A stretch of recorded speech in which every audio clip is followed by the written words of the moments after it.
Hello ladies, we are live. It's time for another training. It's a beautiful sunny day here in Christchurch. Let me know where you're tuning in from and if you're catching this live or comment replay if you're watching the recording. So today I'm here to talk to you about how to not let binge eating get in the way of your success and what you can do instead. And it's a huge subject, and if you haven't got a copy of my foolproof strategies to overcome emotional eating yet, you definitely want to get your hands on it, because you will have questionnaires and worksheets in there to really help you tackle this sensitive subject. So emotional eating is really, really huge. How many of you, or how often have you stood in front of the fridge looking for something to eat, looking up and down thinking, oh, what can I have? And, you know, that urge of the cravings when they do come up, which are really, really hard to resist. And then you find yourself, you're giving into those cravings, even though you've been doing amazing. And then it's just followed with that feeling of guilt, anger, and shame. It's such a common vicious cycle. And it all starts with restricting foods in the first place. So if you're undergoing, you know, any sort of extreme diet and you're restricting your food, you're more likely to, end up binge eating. And it's all to do with your emotional connection with food. And it's those negative thoughts surrounded by your weight and your body image and stuff like that, that really does make it quite hard to overcome. It's a vicious cycle. So if you want to get the consistent results, there's a few steps that you have to sort of address and put in place, and that's exactly what I'm here to talk to you about today. So the first thing that you want to do is you want to identify what type of emotional eater you are. So there's different types, and chances are it won't come down to just being one particular type, and you might find there's a bit of a crossover between the different types, and depending on, you know, circumstances surrounding that. So there is actually a questionnaire in the workbook that will help you to identify those triggers and start putting action steps into place, because once you've got the triggers, you'll be able to really navigate things. And because emotions can be incredibly hard to control and overcome, because it's not always something that we participate or we plan. You can be caught off guard, or it can be a pattern that has evolved over a period of time. Next, you want to really ask yourself, is it my emotions? Am I hungry, or am I literally physically hungry? Because if you are hungry, you basically want to figure out, okay, which triggers are showing up for me right now, and how does that make you feel like once you've identified those triggers.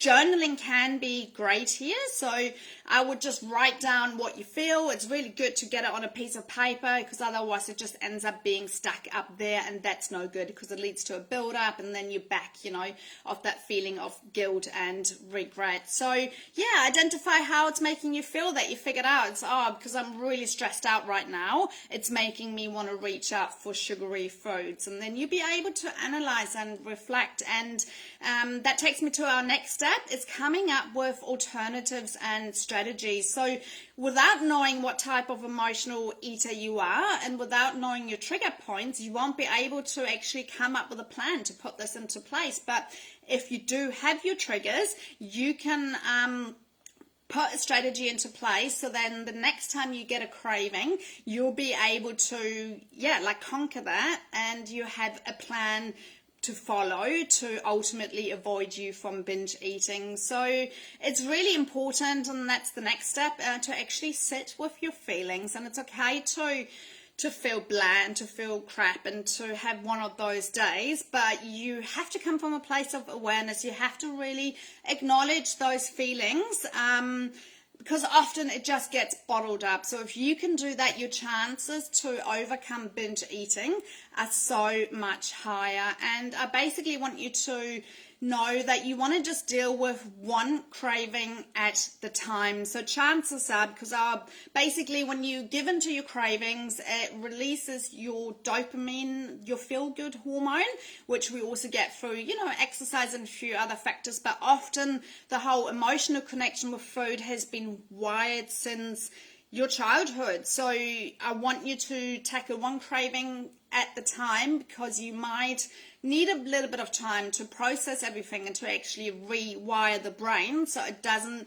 automatically jump to the conclusion, hey, I want something sweet to help soothe my emotions. So I want you to be kind and compassionate and tackle one craving at the time. So I want to give you an example of one of my past clients. So Vanessa, like when we first started working together, she would be, oh, Antonia, I don't know how to overcome this. Like I do really, really well during the day. I'm eating to support my hormones and the metabolism, and I'm really smashing those workouts and I'm enjoying it. But come nighttime, I just always get this urge for something sweet, and it doesn't matter what I do, it's incredibly hard to overcome those cravings. So we had a chat.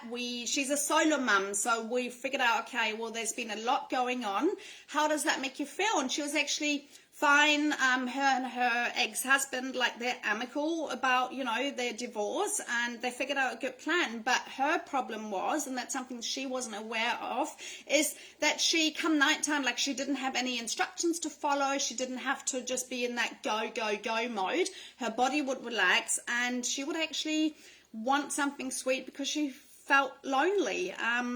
And to her, like, it didn't really make sense at all. But then we start connecting all the pieces, and she was like, yes, that's right. Like, we used to watch our favorite Netflix story together and all of those things. So, she was able to put those pieces together and we put a strategy into place so she was able to overcome, nighttime sugar binges, because, everything else was going really well for her. So I want you to know that binge eating shows up really different for everyone. But to recap, you do have to follow like certain steps to be able to come up with your own strategy and alternative. And number one was literally, what type of emotional eater are you? Refer back to the workbook if you've got a copy. If not, I said early on in the video, just comment workbook and you get your copy, because that questionnaire lets you literally identify what type of emotional eater you are, which means you then have got your trigger points and you're able to identify, okay, when are those triggers showing up in my life, and you'll be able to pinpoint it. And I always suggest writing things down, because then you can ask yourself, okay, am I physically hungry or am I emotionally hungry? So you don't end up mindlessly eating that full bag of cookies only to feel totally crap afterwards with that guilt and the regret and the shame and everything else. Because then once you've got your emotional eating type, you've got your triggers identified, you'll be able to sit with those feelings and actually put a strategy into place and come up with your very own action plan. But you do have to come from a place of awareness and really note down how you feel. And it can be quite hard to think about our own feelings, because often, we're caretakers, we're working mums, so we take care of everyone else. So it might be a bit challenging for you to do that at first, but if you can get used to actually writing down your emotions on a piece of paper or wherever you like, a journal, it's going to be so powerful for you, and you'll be able to overcome binge eating step by step. So like I said, take one craving at a time, but it's going to make such a difference. And obviously you want to make sure that you're not following any drastic diet approach where you're really cutting your calories so low, because then basically it just takes any one of those triggers to crop up and you're back at square one. So I hope this has been helpful for you ladies. Yeah, like I said, if you do want the workbook, let me know. Come on workbook, and I can't wait to see what strategies you are able to come up with so you can overcome binge eating and not let it get in the way of having that body transformation that you are after. Okay, I'll talk to you guys soon.